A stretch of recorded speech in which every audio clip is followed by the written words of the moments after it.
All right, so what are we going to do here? What are we into? Okay, so we're given a quadratic function.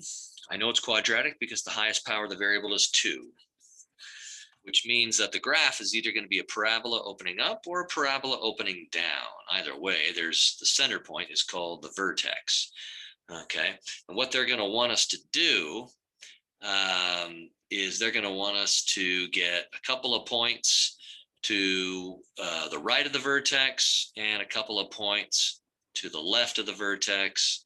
Yes, I'm using hearts. I am secure with my manhood. It's okay. All right. So, and then graph it out. Now, to give you an idea of how this works, the basic graph of x squared looks like that, with the vertex is the origin, 0, 0. I know it's not a perfect picture, but neither am I. All right, now this plus 3 out here, so this is x squared. That plus 3 there is going to lift the whole thing up 3 units. So that's the graph of x squared plus 3. All right. So what does this 3 do that's multiplied by x squared? Well, that 3 is bigger than 1, so it's going to make it skinnier because it's growing faster. Okay, and then that minus sign out in front, that flips the whole thing over. Okay, so it's skinny and upside down with the vertex at 0, 3. And of course, you can graph any of these to, just to double check, on your calculator. All righty. So on these problems, though, the vertex is always going to occur when x is 0. Okay, when x is 0. That's just how they do these. That's because you're doing this kind of a parabola. There's no bx term. Okie doke. So, so when x is 0, so that's where the vertex is going to be. So now let's do it the way that you might do it on the homework. Okay. Oh, I turned that off. No, I didn't. So if I do h of 0, I get 3, and that's going to be the vertex, like I just said. Okay. And so you could instead just say, all right, well, when x is 0, we have the vertex. And so let's find a couple of points to the left of that and a couple of points to the right of that. And then we'll just plug those 5 numbers into the function. We already know that one's 3. And so you just can keep plugging stuff in.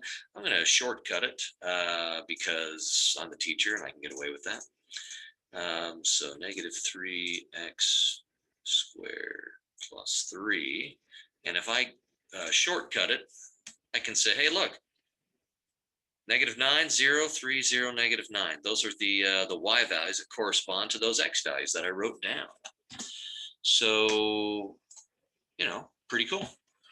So I'll just write them down, negative 9, 0, 0, negative 9. You'll notice that there is always symmetry. These two are the same, these two are the same, because their x values are the same distance away from the vertex.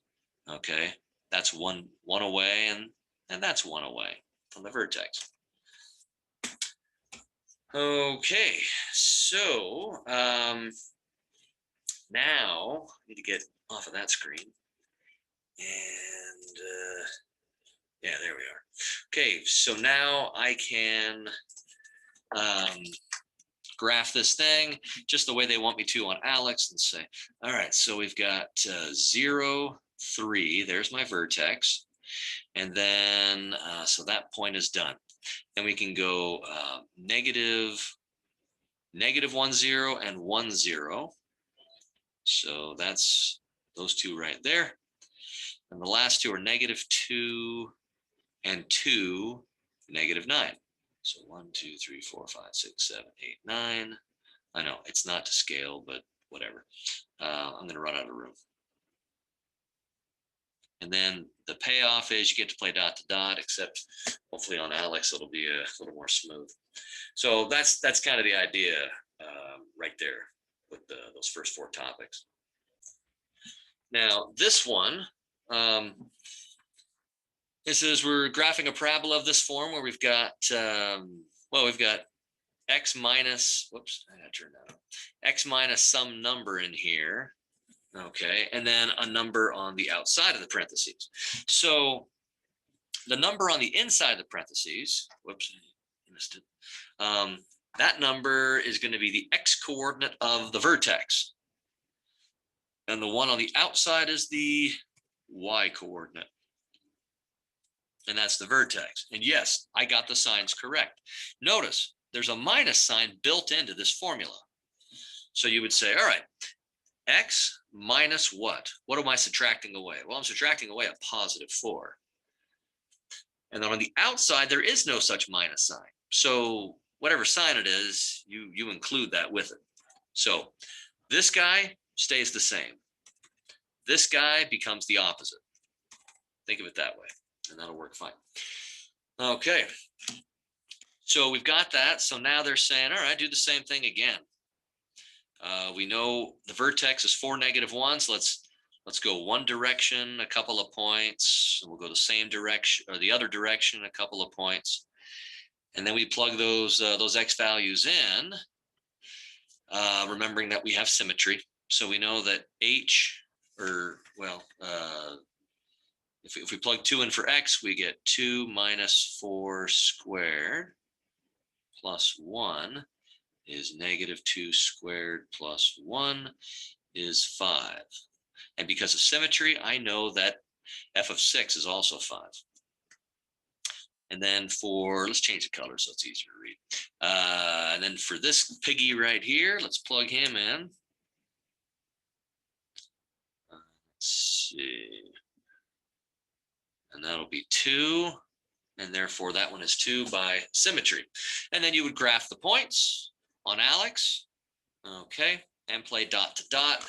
After that last one, I'm not real interested in graphing because my graphs are so bad. Yeah, sorry. But with these, you can certainly get some practice with reading this type of an equation or a function and just grabbing the vertex, 4, -1. This one, -4, 2 is going to be the vertex. The opposite of this number, and then this one. The vertex for this function, -2, 3. For this one, 1, 5. And you just kind of get used to it. Now let's talk about the domain and range. Okay, so we have the graph of a quadratic function, and the vertex is at 1, -1. Okay, certainly looks like it. What's the range and the domain? Okay, now remember,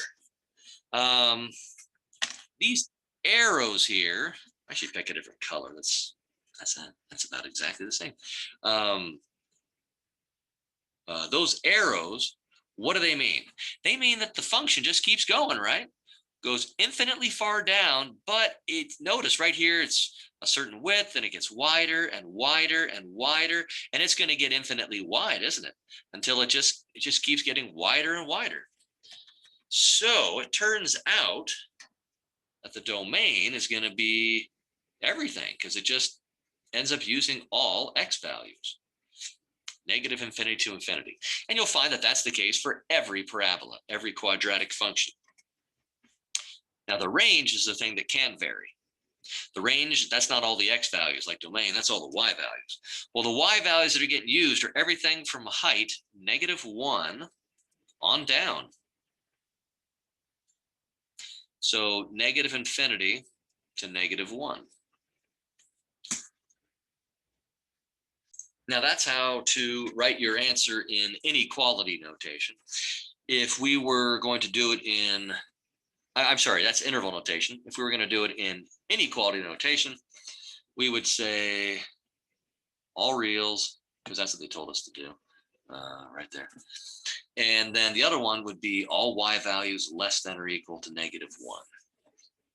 Okay. And that's kind of how that goes. Now on this one, it's kind of interesting, kind of fun, I suppose. So it starts off with, for each coefficient, choose whether it's positive or negative. All right, so is A positive or negative? Well, the parabola opens up, so A is positive. For B, the parabola opens down, so that one's negative. C is positive, D is negative.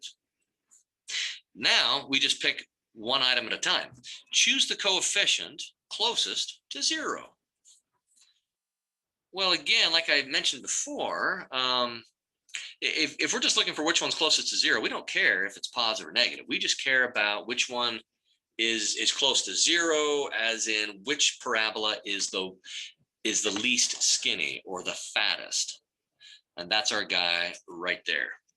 Okay. D is the fattest. It's the widest. Okay. So that's going to be the one. Then the last one, choose the coefficient with the greatest value. So first of all, it has to be positive. Okay. Because negative numbers are smaller than positive. They have smaller values. So which one of these two is it going to be? Well, this one's skinnier, which means it's growing faster, which means it has a larger coefficient. So it's going to have to be C. And that's how those are done. Kind of a fun little twist on these to get you thinking about them just a little differently. Good to practice. Now on this, I've kind of already covered it. It says we're starting with x squared. Okay, and it says, so what's x squared plus 4 going to look like? Well, it's just going to be up 4 units. It's the exact same picture, but up 4. That's all. All right, doesn't make it skinnier, fatter, flip it. Just up 4. How about, let's see, hopefully this is a different one. Yeah, now this one is not going to be up 5.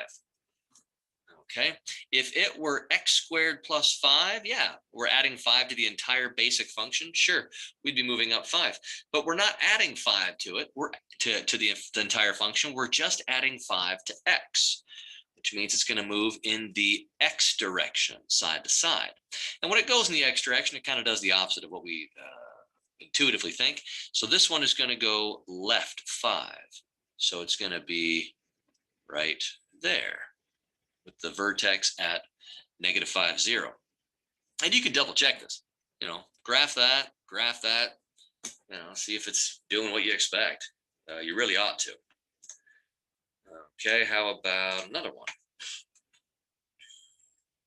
This one's going to be left 4. Left 5 again. Up 4. Up 4, obviously. Left 3. Well, I'm hoping for some more variety here. Down 4. Left 3. Okay, so you probably get the idea. Let's take a look at the last topic for this section.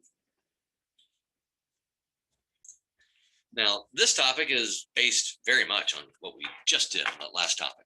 It says you've got some function right here, and it says we want to move it up 8 units.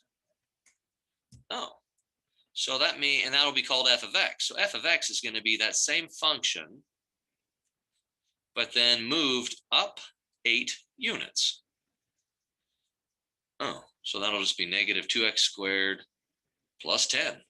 And that's it. That's our answer.